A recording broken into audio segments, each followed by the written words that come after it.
আজকে আপনাদের সঙ্গে শেয়ার করতে আসলাম ধুন্দল দিয়ে কাতলা মাছের অসাধারণ একটি রেসিপি। আপনারা এই রেসিপিটা যে কোনো মাছ দিয়ে তৈরি করতে পারেন। তো এই যে ধুন্দলটাকে আমি খুব সুন্দর করে এখানে কেটে নিয়েছি, সঙ্গে মাছগুলোকে ধুয়ে খুব সুন্দর করে লবণ, মরিচ, হলুদ দিয়ে ম্যারিনেট করে রেখেছি। প্রায় 10 থেকে 15 মিনিট ম্যারিনেট করার পর এগুলাকে আমি হালকা করে ভেজে নিব। তো চুলায় আমি এখানে তেল গরম করে নিয়ে মাছগুলোকে সুন্দর করে তেলের মধ্যে ছেড়ে দিলাম। তারপর এটাকে ভাজা ভাজা করে নামিয়ে নিব। তো খুব একটা ভাজবো না। এই তরকারিটাতে কিন্তু বেশি পরিমাণে যদি মাছটা ভেজে ফেলি তাহলে কিন্তু মাছটা অনেক শক্ত হয়ে যাবে, ভিতরে আর কি টেস্টটা যাবে না ভালো মতো। তো এই জন্য খুব হালকা করে ভেজে নেব। যে কোনো ঝোলের তরকারি রান্নার ক্ষেত্রে মাছটা অবশ্যই কম একটু ভাজবেন। বেশি ভাজলে কিন্তু ভিতরে মশলা বা অন্যান্য ধরনের যে ঝোলটা থাকবে তরকারি সেটা ঢুকতে চায় না। তো এই পর্যায়ে আমি মাছটাকে খুব সুন্দর করে উল্টে নিলাম আর কি। তো দেখতে পাচ্ছেন খুব একটা বেশি ভাজিনি, হালকা করে ভেজে নিয়েছি।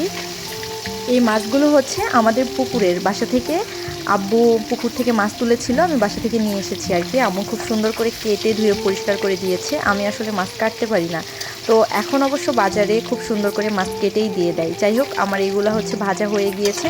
তো মাছগুলোকে এই পর্যায়ে আমি নামিয়ে নিচ্ছি। এরপর একই তেলে আমি দিয়ে দিব এখানে পেঁয়াজ কুচি। পেঁয়াজ কুচিটা খুব সুন্দর করে তেলের মধ্যে ছেড়ে দিয়ে এটাকে ভাজা ভাজা করে নেব। আর দিব কিছুটা কাঁচামরিচ, 5টার মতো কাঁচামরিচ এখানে আমি দিয়েছি। আসলে কাঁচামরিচের পরিমাণটা আপনারা স্বাদ মতো দিবেন। কোনো কাঁচামরিচ একদম ঝাল হয় না, কোনোটা অনেক বেশি ঝাল হয়। যাই হোক, তো কাঁচামরিচ দিয়ে এই পেঁয়াজের সঙ্গে এটাকে ভাজা ভাজা করে নিচ্ছি আমি এই পর্যায়ে।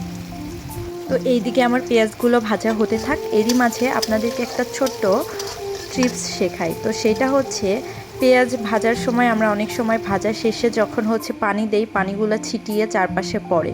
তো এটা থেকে রোদ পাওয়ার জন্য আপনারা যেটা করবেন সেটা পানি দেওয়ার আগে পেঁয়াজের মধ্যে হলুদ দিয়ে নেবেন। হলুদ দিয়ে খুব সুন্দর করে পেঁয়াজটাকে ভাজা ভাজা করবেন, তাহলে দেখবেন যে পানি দেওয়ার পর পানিগুলো ছিটিয়ে চতুর্দিক দিয়ে পড়ে যাচ্ছে না। তো আমি এখানে 1 চামচ পরিমাণ হলুদ দিয়ে দিলাম, দিয়ে পেঁয়াজটাকে আরও একটু সময় নিয়ে ভেজে নিচ্ছি। এই হলুদটা দেওয়ার মূলত কারণ এটাই। তো এরকম ছোট ছোট টিপস পেতে অবশ্যই আমার চ্যানেলটাকে সাবস্ক্রাইব করে আমার ভিডিওগুলো দেখবেন। এরপর দিয়ে দিলাম 1 চামচ রসুন কুচি। রসুনটাকেও একটু ভেজে নিলাম সামান্য একটু পরিমাণে। তারপর দিয়ে দিচ্ছি এখানে পরিমাণ মতো পানি মশলা কষানোর জন্য। খুব একটা বেশি পানি দেওয়ার প্রয়োজন নেই, শুধুমাত্র মশলা কষানোর জন্য যতটা পরিমাণ পানির দরকার আর কি ততটাই আমি দিয়েছি, খুব একটা বেশি না। তো আমি বাটনাতে আদা বেটেছিলাম, তো বাটার পর আদা অনেকটা রয়ে গিয়েছে, তো পানি পানি হয়েছে আর কি। তো আমি বাটনা ধুয়ে বাটনার পানি সহ আদাটা দিয়ে দিলাম। এখানে আমার আদার পরিমাণ ছিল 1 চামচ পরিমাণ আদা বাটা। তারপর দিয়ে দিলাম গুঁড়ামরিচ দিলাম 1 চামচ, জিরা গুঁড়া দিলাম 1/2 চা চামচ। এরপর এটাকে খুব সুন্দর করে মিশিয়ে নিলাম। তো মোটামুটি সব কিছু দেওয়া শেষ, লবণ দিয়ে নিলাম স্বাদ মতো। এখন এটাকে ঢাকনা দিয়ে ঢেকে রেখে দিব। তো প্রায় 3 থেকে 4 মিনিটের মতো কষিয়ে নিব ঢাকনা দিয়ে। তারপর ঢাকনা খুললাম, এই তো আমার মশলাটা অনেকটাই কষানো হয়ে গিয়েছে।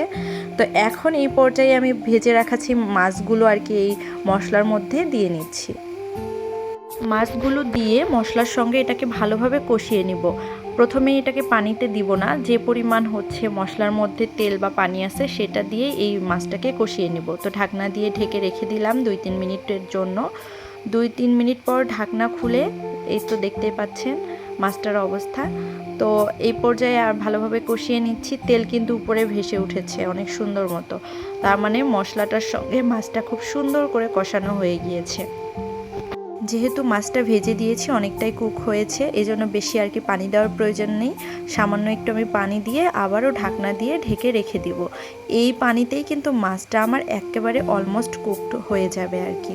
তো খুব ভালো করে নেড়ে দিলাম, বলক চলে আসলো। বলক চলে আসার পর এটাকে এখন ঢাকনা দিয়ে ঢেকে রেখে দিচ্ছি 7-8 মিনিটের মতো।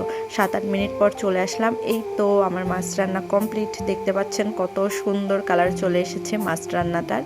তো মাছ রান্না যেহেতু কমপ্লিট, তো এই মাছের মধ্যেই কিন্তু আমরা দিয়ে দেব সবজিটা। তার আগে অবশ্যই মাছগুলোকে তুলে নিতে হবে, না হলে কিন্তু মাছগুলো ভেঙে যাওয়ার সম্ভাবনা থাকে। তো মাছটা আমরা পরে দিব সবজির মধ্যে।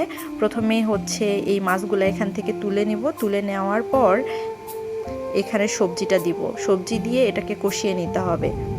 তো আমি একটু মাছটাকে নেড়ে চেড়ে দিলাম, তো আবারও একটু ঢাকনা দিলাম, মনে হলো যে আরেকটু কুকড হওয়া বাকি আর কি।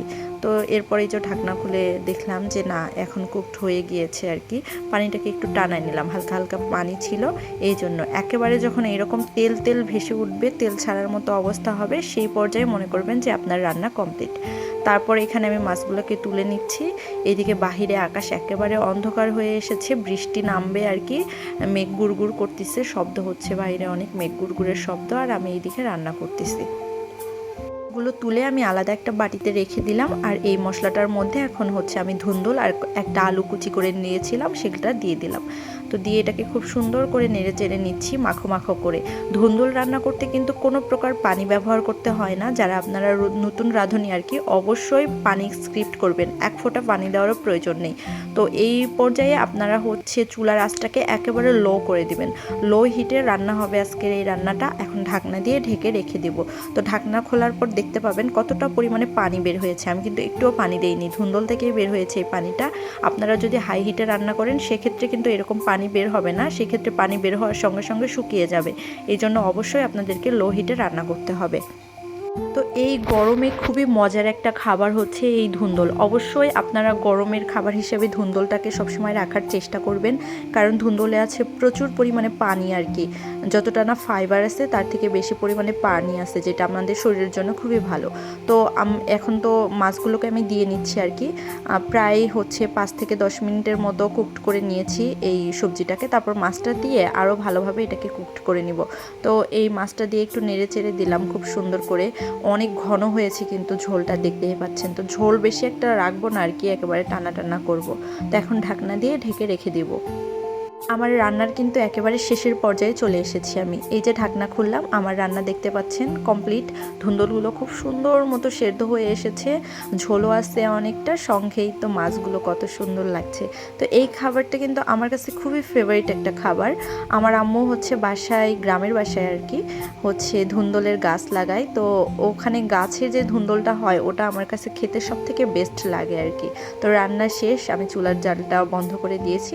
এখন সার্ভ করার পালা, চলেন সার্ভ করি। তো সার্ভ করতে করতে এত পরিমাণে বাহিরে অন্ধকার হয়েছে। তো এই তো আমার রান্নার শেষ পর্যন্ত থাকার জন্য আপনাদেরকে অসংখ্য ধন্যবাদ। যারা এতক্ষণ দেখলেন একটু লাইক কমেন্ট করে যাবেন। ধন্যবাদ সকলকে।